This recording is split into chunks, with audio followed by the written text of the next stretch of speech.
Assalamualaikum dear students. I am fine here or hopefully you are also fine there. As you know that we are in chemistry class and we are discussing chapter number 3, the atomic structure. In the previous lectures we had learned that how the electrons, protons and neutrons were discovered and what is radioactivity.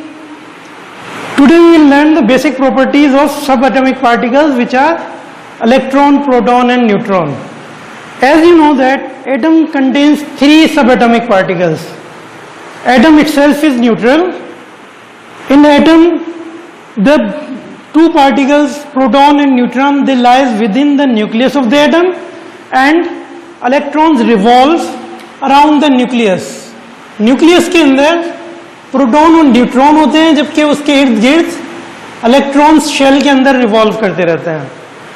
Atom itself neutral होता है और electrons के ऊपर negative charge होता है जबकि protons के ऊपर पॉजिटिव चार्ज होता है। जो तीसरा पार्टिकल न्यूट्रॉन है उसके ऊपर कोई चार्ज नहीं होता। तो ये एटम का बेसिक स्ट्रक्चर है। अब as far as properties are concerned, first of all we will observe the different properties of electron. As we discussed, electron is a negative charged particle. As far as its mass is concerned, the mass of electron is 9.1 into 10 power minus 28 grams. जब grams को kilograms के अंदर convert करते हैं then it will become 9.1 into minus 31 kilograms. और अगर हम atomic mass unit जो कि एटम के कार्बन 12 के लिहाज से यूनिट हम स्टैंडर्ड लेते हैं, तो अगर एटॉमिक मास यूनिट के अंदर मास ऑफ इलेक्ट्रॉन्स कैलकुलेट किया जाए it is 0.00548 atomic mass units. As far as protons are concerned, protons are positive charge particles and their mass is 1.67 multiplied by 10 power minus 24 grams. Now you can see that in comparison electron has much less mass than proton. Grams के अंदर ये है 1.67 10 power minus 24 और ये 9.1 into 10 power minus 28। अगर comparison किया जाए तो मास of proton is 18,036 times heavier then that of electron. Protons का मास इलेक्ट्रॉन्स के मुकाबले में 1836 टाइम्स मोर है।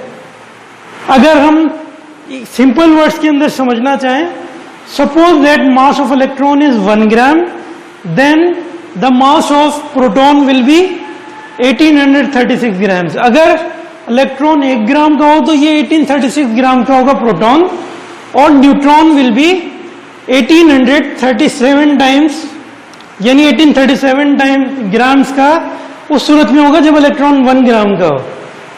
जहां तक न्यूट्रॉन्स की चार्ज की बात है, they have no charge.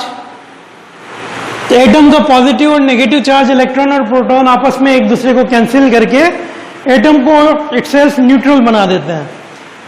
Neutrons के ऊपर कोई चार्ज नहीं है। Mass of neutron is 1.76 multiply by 10 power minus 24 grams.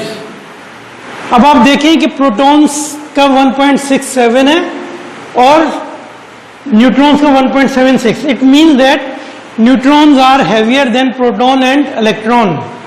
अगर न्यूट्रॉन्स का कंपैरिजन देखा जाए तो neutrons are 1837 times heavier than electrons. Proton के मुकाबले में भी ये हैवी हैं। अगर हम कंपैरिजन में बताना चाहें तो electrons are the lightest particle of atoms and neutrons are the heaviest particles of atoms. अगर इनके ऊपर चार्ज की मिकदार देखना चाहें तो चार्ज जो है कूलम्स के अंदर 1.6 multiply by 10 power minus 19 Coulomb's है। इलेक्ट्रॉन्स पर it is negative, it is positive and equal on the proton. Proton पर भी इतना ही चार्ज होता है कूलम्स में, लेकिन वो पॉजिटिव है, इलेक्ट्रॉन्स पर नेगेटिव है। There is no charge on neutrons. number of electrons in atom is always equal to the number of protons. क्योंकि इलेक्ट्रॉन्स और प्रोटॉन्स नेगेटिव और पॉजिटिव चार्ज हैं, तो इन और एटम इटसेल्फ न्यूट्रल होता है, तो इस वजह से हम कह सकते हैं कि जितने एटम के अंदर इलेक्ट्रॉन होंगे उतने ही प्रोटॉन होंगे, और नंबर ऑफ इलेक्ट्रॉन्स या number of protons are regarded as atomic number. Atomic number की बुनियाद पर ही पीरियोडिक टेबल के अंदर एलिमेंट्स को अरेंज किया गया है, which is our next chapter periodic table. अच्छा, नंबर ऑफ न्यूट्रॉन का जहां तक ताल्लुक है, number of neutrons may be equal to number of electron और प्रोटॉन, और it may vary. Number of neutrons जो है वो वेरी भी कर सकते हैं. नंबर ऑफ न्यूट्रॉन्स वेरी करने की वजह से आइसोटोप्स की एग्जिस्टेंस पॉसिबल है, क्योंकि एटम के अंदर एटॉमिक नंबर तो हमेशा सेम होता है, लेकिन number of neutron sometimes different होने की वजह से एक ही एलिमेंट के डिफरेंट आइसोटोप्स एग्जिस्ट करते हैं. उनका एटॉमिक नंबर सेम होता है बट एटॉमिक मास डिफरेंट होता है. एटॉमिक मास जो है वो नंबर ऑफ प्रोटॉन्स और नंबर ऑफ न्यूट्रॉन्स को ऐड करके हासिल किया जाता है, जिसको कहा जाता है मास नंबर. तो mass number number of protons या नंबर ऑफ इलेक्ट्रॉन्स को भी हम कह सकते हैं, plus number of neutrons. Atom का टोटल मास, क्योंकि इलेक्ट्रॉन्स लाइटेस्ट पार्टिकल है, तो इलेक्ट्रॉन्स जो है वो इर्द गिर्द रिवॉल्व करते रहते हैं. एटम का total mass reside within the nucleus. इस बारे में मजीद डिटेल्स हम जो है एटॉमिक थ्योरीज के अंदर पढ़ेंगे, जो हमारे नेक्स्ट टॉपिक्स हैं. उम्मीद है कि आपको एटम के बेसिक पार्टिकल्स के बारे में ये इंफॉर्मेशन दुरुस्त तौर पर समझ आ चुकी होगी. इंशाल्लाह नेक्स्ट लेक्चर में हम मजीद डिटेल्स के अंदर एटॉमिक स्ट्रक्चर को डिस्कस करेंगे. Thank you.